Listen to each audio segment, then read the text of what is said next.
All right. Welcome to the Pacenotes, podcast about all things Porsche. Today, we are talking about the history of the Fuchs Wheels.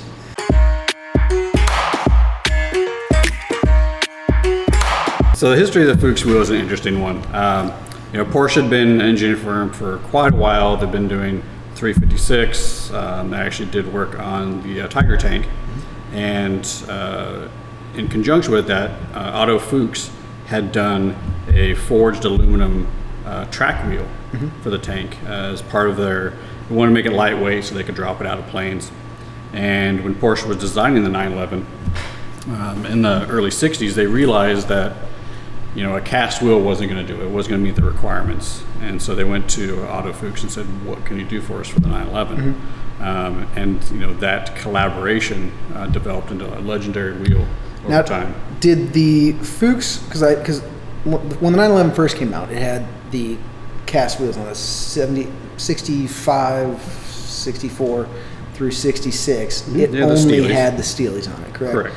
And then did Porsche start producing the cast aluminum wheels with Fuchs like back in 65? They had started the design work then, but it really wasn't introduced until build year 66 for the model year 67. And that was a 67S. And then only the 67S, 68 was 911L. But only the S came with the Fuchs wheels?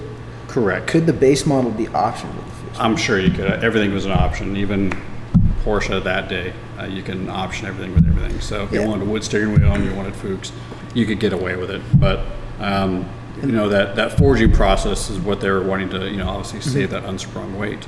And they went from wheels that were 5 kilograms down to 3 kilograms, which was pretty impressive. The first Fuchs that came out was they weren't painted like the rest of them, right? The rest of them they're black all the way around all the lobes, and in 67 when they first came out, they were painted just... Yeah, the pedal pattern on it was fairly limited, so they just went kind of in between the spokes without going around the outer lip. Which was a cool look. Yeah. And then in 68, the L and the S would have came stock, would have came from the factory with those, right? And then so it was a kind of design by fly process where the first Fuchs were 4.5 inches wide, which today's standards is really narrow, but that's as wide as the Steelies got. We're talking about a narrow car too. Yeah, I mean they weren't putting out that much horsepower, and it was a light wheel. But then in 68 they went to 5.5, which is kind of a 1 year only thing, which a lot of 68 things end up being, right? Yeah. And in that time period, you saw a lot of changes with Fuchs. In that final year of the short wheelbase, you saw that paint pattern change, where you went from that 67S pattern to that larger Fuchs pattern that we're used to seeing today. But you also had the introduction of the 6R and the 7R wheel. Right, that was on the 911R. So it was this crazy offset, 49 millimeter offset, that allowed you to stuff a 7-inch wheel into the narrow body of a short wheelbase car. So they're highly desirable. Porsche hot rod guys, stupid expensive VW guys. I remember seeing VW bugs run around with a pair the of 7Rs. wheels are worth like double what the car is. Oh, easily. So yeah, it was an interesting year for Fuchs. So for 69, we saw yet another change, and that's when they went to a 6-inch wheel. Yeah. And that's kind of the standard for most of the long hoods going forward, except for some of those special variants. But in 69, they had the deep... Well, I guess they were still shaped the same way that they were in 68. It's just you had the actual 6. But yeah, it was a deeper dish. So it was also a beadless, or they didn't have a safety bead on them. So you're still running tubes up through 69. They call those early ones deep sixes. And you get them... Early ones you get with hearts, which is a little cutout over the valve cover, and then without hearts.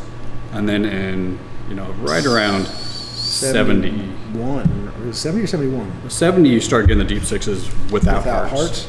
And then 71. And those didn't last long. Neither one, not even last long, really. Yeah, that's when that reduced outer lip, and it's like 20 millimeters instead of 42 millimeters. that's when you get that flatter appearance, what we call the flat six now. Flat six, which would be halfway through 71, they came with those. Right.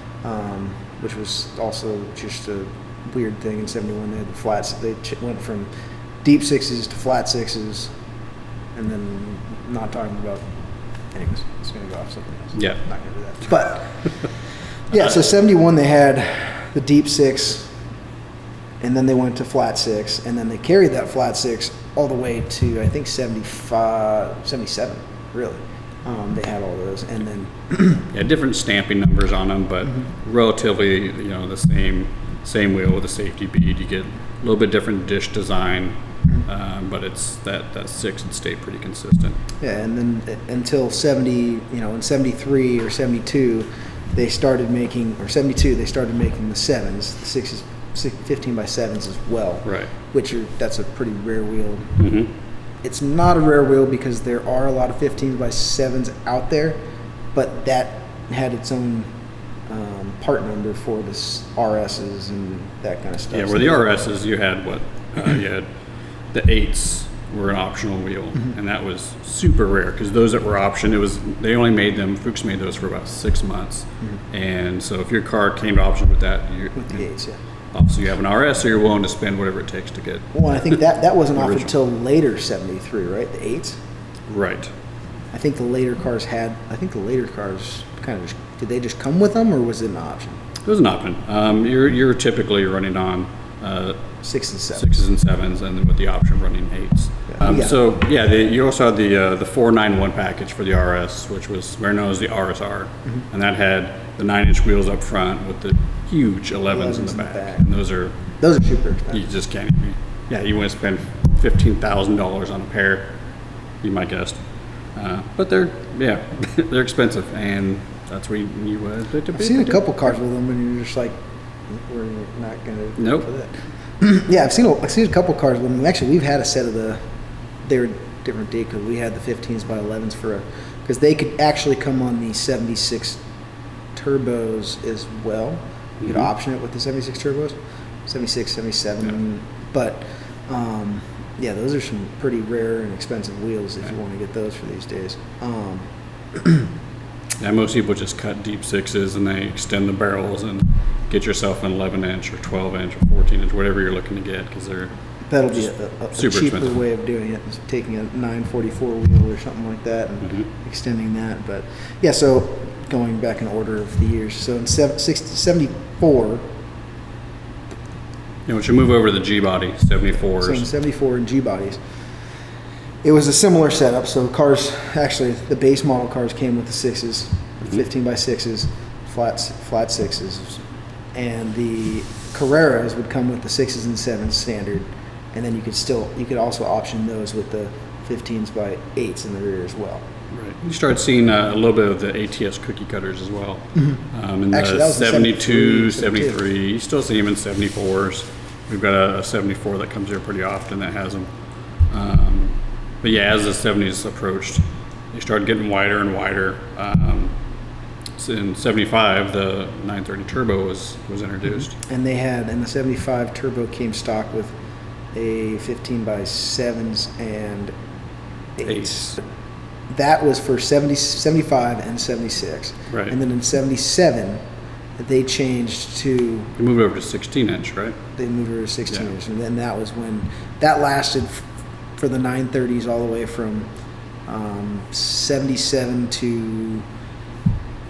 all the way up to the end of the 930, basically. You could actually get 16s by 8s as well. Right. But I don't think that was right away on the 930 turbos. Right. Not talking about the 930 turbos, the 911 SCs. So in 78, the factory setup for those were the 16 by 7s, 6s and 7s. So 6s in the front, 7s in the rear. And you could option those as well with the turbo setup, basically the 16 by 7s and 8s. You would also see on those the 15s by 7s and 8s sometimes too. You don't see it as often, but I have seen it on a couple cars, and they did come factory with that. And that actually lasted. You could actually get the 15s by 7s and 8s all the way up to 85 or 86, I think. Yeah, which seen a makes few sense. Carreras with 15s on them. Yeah, and that's because, which makes sense because they had the 944s in those years too. So, Right. Not really sure what happened with the options on those, whether people just like the look of the 15s better. One or what, meteor but- tire. So yeah, Fuchs had a pretty long history with Porsche up through the end of the Carrera. So Yeah. in '89, that's when you saw the 964 model release, and went away from Fuchs, and they went with that Design 90 wheel, which much criticized. People didn't really care for him, but that classic Fuchs kind of stopped at that point with the '89 Carrera. You still, the legacy still lives on.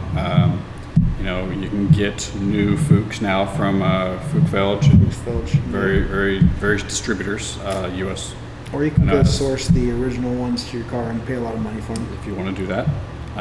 You still see interpretations, Porsche's own interpretations of Fuchs, like on the 997 Sport Classic, had a Fuchs-looking wheel on the. I think Porsche even came out with a Fuchs-looking wheel again. Yeah, the 991, the 50th anniversary, kind of had a Fuchs-looking wheel. So, that people do like that throwback look, and Porsche's always been synonymous with the Fuchs wheel. So yeah, you can still buy Fuchs brand new actually, and that just happened within the last couple of years. When you're restoring one of these old cars, 60s, 70s, they're valuable cars. So usually you want to stick with the original wheels that came on the car or the original date stamp. So Looking for date stamps, Fox stamp, you want those part numbers. which is when it gets pricey. I mean, probably the least valuable one for the long hood cars, I would say, is the flat sixes. They're probably Still valuable, the most but- common. And actually, after kind of going through all these, you can see that those were the years that it kind of the wheel held on the longest, and they Right. had that exact same wheel because it went from like the 4.5s to the 5.5s to the sixes to the and finally in 71 they went to the flat six, and that held on I think to all the way to 77. Yeah, had a longer run of production. So those you can generally find the cheapest. I won't really say cheapest because they're still not cheap. Still expensive. yeah. You're still $700-800 And then per you wheel. usually have to refinish them. Right. And I think, and they're just about the same, probably a little less, or they're around the same price to buy them brand new. But when you're restoring a car, you want to go with Right. the original date stamps because that's definitely the question you get when you're restoring these cars. Right. I ran into that with the 67S where, I wanted to get the 4.5s for it, but I don't want to run 4.5s. So I got deep sixes and then painted them to look like the 4.5s. And they look the same, and especially with your car, you're kind of making a little I mean, it's a hot hot spin rod, on it. so And it's you're going to keep it. I mean, Right. it's your car. someone But comes out with a tape measure and says they're not 4.5s. Well, sorry, it's not supposed to have a it also 3.5 liter in has it either. coilovers on it. But yeah, I mean, I think a lot of those wheels that we're discussing are very expensive, like the 7R wheels 7R, and the 11 by 15s. RSR wheels, $15,000, $18,000 if you can find them. Yeah, and so and a lot of people like the Smyrna. A lot of people are doing hot rod cars these days. So that's where buying a brand new set of Fuchs wheels is nice. I mean, you Right. can go buy them. You can pay really not too Yeah, expensive they're compared to on other par with the wheels. rest of the wheels. If Yeah. you're going for 1552s or whatnot, Campanellas, and honestly, they're not original cars, so you don't have to worry about those stamps. Exactly, and you got brand new wheels. I mean, the other ones, who knows what they've been through. Right. But It's interesting to bring some of these cars that come in that people inherit or they just don't know anything about. Our Sportomatic was that way, I believe, where it just rolled in and it had sevens in the back. It had sevens around, didn't it? yeah, in '73 they could have sevens all around Yeah. as well. Wasn't very common. Actually, I don't know if I don't know. I've seen a couple cars with sevens all around, a 72 and a 73. Yeah. And they were date stamped that way. So either someone just found some other 72s and put them on there. I Right. really don't know. It's hard to know the history when people change wheels. Yeah. Oh yeah. Wheels is like the first thing that anyone changes on any car. So Right. it's hard to know exactly what that is. But yeah, I mean, a lot of those wheels, the earlier usually the more expensive from Earlier generally. and wider. Yeah, earlier and wider, earlier or wider. Yeah. Right. When it comes to the 15s, I think that's usually the most expensive wheel is either earlier or wider, and then with the 16s, the 16s by 8s and the 16 by 9s. Those are pretty sought after because it makes the car look better. Right. It's a good look. It's got a deep tush, but your standard SC wheels are fairly inexpensive. But yeah, generally the 16s by 6s and 7s are probably the cheapest wheel you can get. You know, we're just so many out there. I mean, all the way from 78 was the first year, maybe 77. No, 78, because 77 had 15s on it. So 78 all the way to 89. That was basically standard on those cars. Right. So there's just so many out there. So they're not that. You also got a couple decades of manufacturing. So there's quite a few out there, but there's some special runs of some that we just make sure we try to collect. If we see a set of deep 6s, we grab them. With or without hearts, don't care. We'll always use them. Oh yeah, and they're nice to have for, you know, when you're restoring a 911S or a 911E or anything like that really needs those wheels. You don't see them every day, you know, and if you do, they're usually $5,000 to $7,000, and that's just for deep 6s. For 7Rs, I don't even know what those run. Whatever you can pay. That about wraps it up for the Fuchs Wheels. I'm sure that we could probably talk about that for hours, really. I mean, if you really wanted to dive into each little thing and part numbers and what makes anyways, but yeah, I mean, if you have any other questions or anything like that, drop a link below or give us a call. We'd love to answer any questions. If you are trying to match a set of wheels to your car, we can help you with that. But yeah, thank you for joining us on the Pacenotes podcast about all things Porsche. We hope you have a great one.